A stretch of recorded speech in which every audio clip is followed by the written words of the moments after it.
Hi friends, welcome to Telugu యువ రైతు YouTube channel. నేను మీ రవి. ఫ్రెండ్స్, ఈ రోజు ఈ వీడియోలో మనకు పత్తి వరి తర్వాత రెండో పంటగా సాగు చేసుకున్నటువంటి మొక్కజొన్న గురించి మీకు పూర్తి ఇన్ఫర్మేషన్ అయితే ఈ వీడియోలో అందిస్తాను. ఎలాంటి యాజమాన్య పద్ధతులు పాటించాలి, ఎలాంటి ఎరువులు వేసుకోవాలి, ఎన్ని దఫాలుగా వేసుకోవాలి, ఏ దఫాల్లో ఏ ఎరువులు వేసుకోవాలన్న పూర్తి వివరాలు ఈ వీడియోలో తెలియజేస్తాను. ఈ సంవత్సరం మనకు వాతావరణంలో వేడి ఎక్కువగా ఉంది కాబట్టి గత 2 సంవత్సరాల తర్వాత వెళ్తూ ఆన వల్ల అనేది మనకు మొక్కజొన్నలో కనపడలేదు. కానీ ఈసారి వచ్చే అవకాశం అయితే చాలా ఎక్కువగానే ఉంది. అలాగే మనకు మొక్క కాయ దశలో కాల్షియం లోపం అనేది చాలా ఎక్కువగా వస్తుంది. అలాగే వర్షాలు అధికంగా కురిసినప్పుడు మొక్కజొన్న పడిపోయే సమస్య అనేది చాలా ఎక్కువగా ఉంటుంది. దానికి కారణం ఏంటిది, దానికి ఎలాంటి యాజమాన్య పద్ధతులు పాటించుకోవాలన్నది కూడా నేను మీకు వీడియోలో తెలియజేస్తాను. ఖచ్చితంగా మొక్కజొన్న సాగు చేసే ప్రతి ఒక్క రైతులకు కూడా ఈ వీడియో చాలా ఉపయోగపడుతుంది. మనం గడిచిన 10 సంవత్సరాల నుంచి 15 సంవత్సరాల నుంచి ఒకే రకమైన యాజమాన్య పద్ధతులు పాటించుకుంటూ వస్తున్నాం కదా. మన కాలం మారుతున్న కొద్దీ మనం కూడా మారాల్సి ఉంటుంది. గతంలో భూమిలో పోషకాలు అనేవి ఎక్కువగా ఉండడం వల్ల మనం యూరియా చల్లినా కూడా మొక్కజొన్న అనేది పండింది. కానీ ప్రస్తుత పరిస్థితులు మారిపోయినాయి కదా. కరోనా నుంచి ప్రస్తుత పరిస్థితులు చాలా వరకు మారిపోయినాయి. దీనికి ఎలాంటి ఎరువులు వాడుకున్నప్పుడు మనకు 35 క్వింటాల పైన దిగుబడి వస్తుంది అన్న పూర్తి వివరాలు వీడియోలో తెలియజేస్తాను. ఎవరైనా కొత్తగా మన ఛానల్ చూస్తున్నట్లయితే ఖచ్చితంగా ఈ వీడియో చివరిలో మనకు శాస్త్రీయ వివరణ అనే ప్లేలిస్ట్ ప్లే అవుతుంది. ఖచ్చితంగా దాన్ని ప్రెస్ చేసి దాంట్లో 2-3 వీడియో 100% చూడండి. ప్రతి వీడియో కూడా చివరి వరకు చూడండి. ఎంతో మంది పిహెచ్డి చదువుకున్న స్టూడెంట్స్తో కొన్ని ఎక్స్పెరిమెంట్ చేయించి, అలాగే మనం సొంతంగా ఒక టీమ్గా ఏర్పడి, రైతులందరం కలిసి ఒక టీమ్గా ఏర్పడి ఏదో అల్లాటప్పగా కాకుండా శాస్త్రీయమైన విధి విధానాలను పాటిస్తూ ఎన్నో ఎక్స్పెరిమెంట్ చేస్తూ మనం ప్రతి ఒక్క రైతున కూడా నూతన విత్తనాలు, నూతన సాంకేతికతలను అందిస్తున్నాం కదా. ఖచ్చితంగా మా ప్రయత్నాన్ని ప్రతి ఒక్క రైతన్న ఆదరిస్తారని మనస్ఫూర్తిగా కోరుకుంటున్నాను. గతంలో మన ఛానల్ను రెగ్యులర్గా చూసేవారు ఖచ్చితంగా కింద కామెంట్ బాక్స్లో కామెంట్ చేయండి. హాయ్ అయినా పెట్టండి, ఖచ్చితంగా కామెంట్ బాక్స్లో కామెంట్ చేయండి. అలాగే నేను ఇందులో చెప్పినటువంటి ఫర్టిలైజర్స్, పెస్టిసైడ్స్ గతంలో ఎవరైనా వాడి ఉన్నట్లయితే మాత్రం వాళ్ళు కూడా ఖచ్చితంగా కామెంట్ బాక్స్లో కామెంట్ చేయండి. నేను ఈ వీడియోలో ఏదైనా మర్చిపోతే మాత్రం 100% మీరు కామెంట్ బాక్స్లో కామెంట్ చేయండి. ప్రతి ఒక్క కామెంట్కు మన తెలుగు యువ రైతు టీం, నేను కాకపోయినా ఎవరో ఒకరు మీకు 100% రిప్లై ఇస్తారు. మన ఛానల్ చరిత్రలో ఇప్పటివరకు కామెంట్కి రిప్లై కామెంటే ఉండదు కాబట్టి ఖచ్చితంగా ఒక కామెంట్ అయితే కామెంట్ చేయండి. ఇక ఎరువుల యాజమాన్యం విషయంలోకి వెళ్ళిపోదాం. మనకు ఈ మొక్కజొన్నలో మెయిన్గా ఎదురయ్యే సమస్య ఏంటంటే, చెట్టు అనేది ఎదిగిన తర్వాత, కాపుకి వచ్చిన తర్వాత వర్షాలు పడ్డప్పుడు లేదంటే మనకు ఒక పంట కంటే ముందు కూడా పంట పడిపోయే సమస్య చాలా ఎక్కువగా ఉంటుంది. దీనికి ప్రధాన కారణం ఏంటంటే మొక్కల్లో సరిపడా కాల్షియం లేకపోవడం. ఈ కాల్షియం లేకపోవడం వల్ల సెల్స్ అనేవి మనకు ఎక్కువగా డివిజన్ జరగకుండా, అంటే కణ విభజన జరగకుండా సెల్ ఎలాంగేషన్, కణం యొక్క సైజ్ అనేది పెరిగిపోతుంటుంది. దీనివల్ల మొక్క ఏపుగా పెరుగుతుంది. తర్వాత మొక్కలో దృఢత్వం అనేది ఉంది. దీనివల్ల 2 రకాల సమస్యలు ఉంటాయి. ఒకటి, వచ్చే గింజలో తూకం అనేది తక్కువగా ఉండడం, అలాగే గింజ యొక్క క్వాలిటీ అనేది సరిగ్గా ఉండకపోవడం, దాంతో పాటుగా మొక్క అనేది చిన్న చిన్న వర్షాలు, గాలిదుమ్మలకే కింద పడిపోవడం. ఇలాంటి సమస్యలు చాలా ఎక్కువగా ఉంటాయి. అయితే దీనికి మనం సమస్య వచ్చిన తర్వాత ఈ కాల్షియం అనేది నేను చాలా వీడియోలో చెప్పాను. ఇమ్మొబైల్ న్యూట్రియంట్ అంటే దీని యొక్క మొబిలిటీ అనేది చాలా తక్కువ, చాలా స్లోగా ట్రావెల్ చేస్తుంది. కాబట్టి ఈ మొక్కజొన్న లాంటి 120-100 రోజుల పంటలలో వాడుకోవడం వల్ల ఉపయోగం అనేది చాలా తక్కువ ఉంటుంది ప్రాబ్లం వచ్చిన తర్వాత. కాబట్టి దీన్ని ముందు దశలో వాడుకోవాలి. మనకు చాలా మంది మొక్కజొన్న సాగు చేసే రైతులు ఏం చేస్తుంటారు అంటే చివరి దిక్కులో డిఏపి చల్లుతుంటారు. ఈ డిఏపి అనేది ఎకరానికి 2 బస్తాలు, కొందరైతే 1 బస్తాన్నర ఇలా చల్లుతూ ఉంటారు. దీనివల్ల మనకు ఉపయోగం ఎంత అంటే, మనం వేసినటువంటి ఫర్టిలైజర్లో కేవలం 20% మాత్రమే. ఎందుకు 20% మాత్రమే అంటే, ఈ డిఏపి అనేది తొందరగా ఆవిరైపోయే స్వభావాన్ని కలిగి ఉంటుంది. తొందరగా గాలిలో కలిసిపోతుంది కాబట్టి దీని యొక్క అవైలబిలిటీ తక్కువగా ఉంటుంది. దీని ప్లేస్లో మీరు పెట్టుబడి తగ్గించుకుంటూ, అలాగే మనకు దిగుబడి పెరగడానికి అనువైన ఫర్టిలైజర్ ఏదైనా ఉందంటే, ఎకరానికి ఖచ్చితంగా 1 బస్తా నుంచి 2 బస్తాల వరకు నేల యొక్క స్వభావాన్ని బట్టి సింగిల్ సూపర్ ఫాస్ఫేట్, మనకి ఎస్ఎస్పి, దీంట్లో కాల్షియం అండ్ జింక్ ఉంటాయి కాబట్టి, అలాగే ఇది రాక్ ఫాస్ఫేట్ రూపంలో ఉంటుంది కాబట్టి మెల్లిగా కరుగుతుంది. దానివల్ల స్లోగా రిలీజ్ అవ్వడం వల్ల మొక్క దృఢంగా వస్తుంది. ఇది విడుదల చేసేటువంటి హీట్, మన అందరికీ అంటుంటారు కదా, హీట్ జనరేట్ చేస్తుంది. ఈ హీట్ వల్ల కూడా మొక్క యొక్క జర్మినేషన్ అనేది పెరుగుతుంది. మనకు సాయిల్ అనేది లూజ్ అవుతుంది.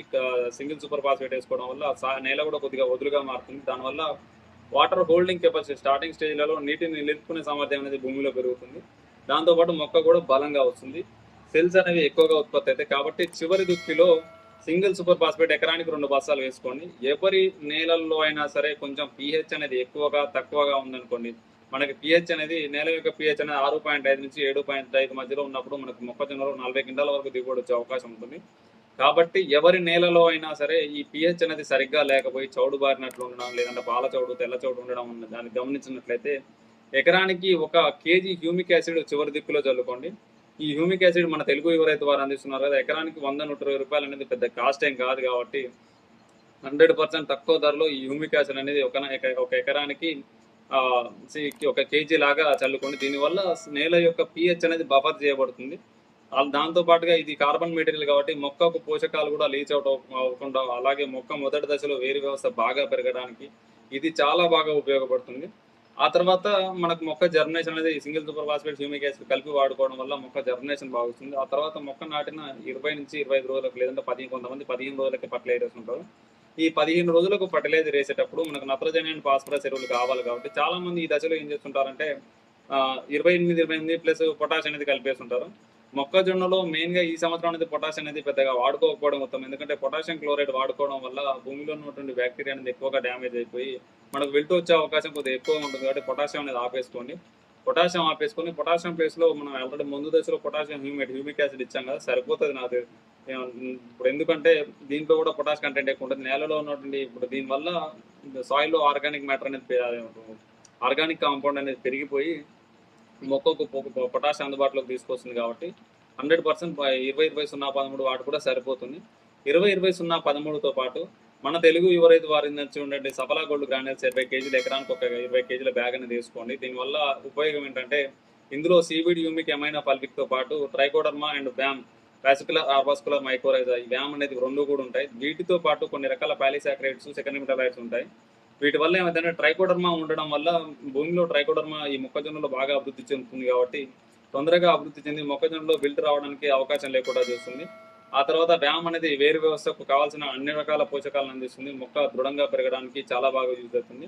ఇక ఈ సఫలా గోల్డ్లో ఉన్నటువంటి సీబిడ్, హ్యూమిక్ అనేవి బయోడైవర్సిటీని పెంచి నేలలో ఆర్గానిక్ కాంపౌండ్ నుంచి బయోడైవర్సిటీని పెంచి మొక్క పోషకాలను సమర్థవంతంగా తీసుకునేలాగా ఉపయోగపడుతుంది.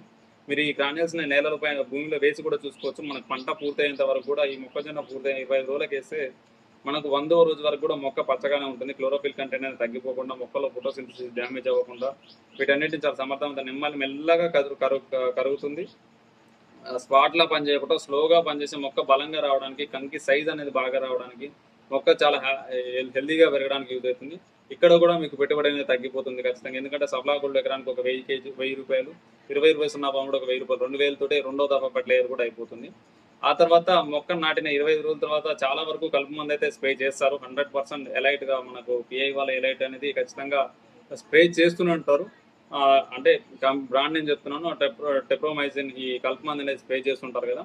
ఈ కలుపు మందు స్ప్రే చేసిన 4 రోజుల తర్వాత మొక్క గ్రోత్ అనేది డ్యామేజ్ అవ్వకుండా ఖచ్చితంగా మనకు ప్లాంట్ బూస్టర్ కానీ లేదంటే బయోవిటా కానీ ఖచ్చితంగా పైపాటుగా స్ప్రే చేసుకోండి. దీనివల్ల మొక్క యొక్క గ్రోత్ అనేది ఆగిపోకుండా, అలాగే మొక్కలు ఈ దశలో మనకి ఎక్కువగా పేనుబంక అనేది అటాక్ చేయడం జరుగుతుంది. ఈ సంవత్సరం ఒకవేళ ఇప్పుడున్నట్టే వాతావరణం అనేది డ్రై కండిషన్లో అంటే ఉక్కపోత వాతావరణం ఎక్కువ ఉంటే ఈ పేనుబంక అనేది వచ్చే అవకాశం చాలా ఎక్కువగా ఉంటుంది. కాబట్టి 100% పేనుబంక అటాక్ చేస్తున్నట్టు అనిపిస్తే ఖచ్చితంగా ఆముదం నూనె మరియు ఈ ఓఎస్ఏ కలిపి స్ప్రే చేసుకోండి. దీనివల్ల ఈ తామర పురుగులు అలాగే పేనుబంక అనేది చాలా బాగా కంట్రోల్ అవుతుంది. మొక్కల్లో ఎవాపరేషన్ తగ్గించినప్పుడు ఆటోమేటిక్గా పెస్ట్ అటాక్ అనేది చాలా ఎక్కువగా తగ్గిపోతుంది. దాంతో పాటుగా ఓఎస్ఏ అనేది పంట కాలంలో ఒక 2 సార్లు 20-30 రోజుల తర్వాత ఒకసారి, 45 రోజుల తర్వాత ఒకసారి వాడుకోవడం వల్ల, 45-50 రోజుల తర్వాత ఒకసారి వాడుకోవడం వల్ల మొక్కల్లో ఫంగల్ ఇన్ఫెక్షన్స్ అనేవి ఎక్కువగా అటాక్ చేయకుండా ఉంటాయి.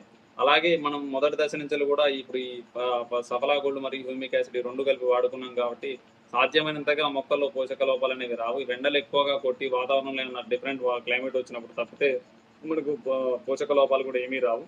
ఇక ఆ తర్వాత మనకు అంకురం ఏర్పడే దశలో అంటే మనకు ఫ్రూట్ సెట్టింగ్ దశలో యూరియా చల్లుకుంటాం కదా. ఈ యూరియా చల్లుకునేటప్పుడు యూరియాతో పాటు ఎకరానికి ఒక 1/4 కేజీ సీవీడు, ఒక 1/2 కేజీ హ్యూమిక్ యాసిడ్, ఒక 200 ml స్ప్రెడర్ కలిపి చల్లుకోండి. ఎందుకు ఇది అంటే మనకి ఈ దశలో మొక్క అనేది నేల అనేది బిగుసుకుపోతుంది. ఈ నేల బిగుసుకుపోవడం వల్ల మనకు ఈ గింజల్లో తాలు శాతం అనేది ఎక్కువ, అంటే గింజ బలంగా రాకపోవడం అనేది జరుగుతుంది కాబట్టి, అలాగే గింజ కుళ్ళిపోవడం, గింజ పాసిపోయే సమస్యలు వస్తుంటాయి కాబట్టి 100% ఈ దశలో ఇవి కలిపి వాడుకోవడం వల్ల దీని యొక్క ఫర్టిలిటీ అనేది పెరిగిపోయి, నేల యొక్క ఫర్టిలిటీ అనేది పెరిగిపోయి మనకు గింజ యొక్క క్వాలిటీ అనేది చాలా ఎక్కువగా వస్తుంది.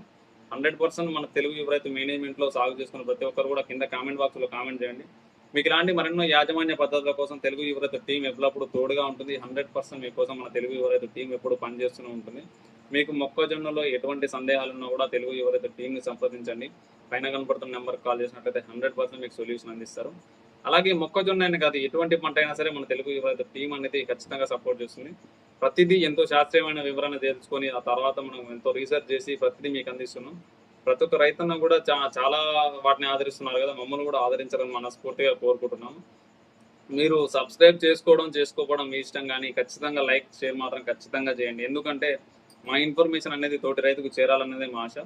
సబ్స్క్రైబ్ అనేది జస్ట్ ఒక కౌంట్ మాత్రం. మీరు చేసుకుంటే మీకు మీరు మా వీడియోస్ నచ్చి మీకు కావాలనుకుంటే సబ్స్క్రైబ్ చేసుకోండి. కాకపోతే పక్క రైతుకు ఉపయోగపడుతుంది కాబట్టి మీకు నచ్చకపోయినా పక్క రైతుకు ఖచ్చితంగా షేర్ చేస్తారని మనస్ఫూర్తిగా కోరుకుంటున్నాను.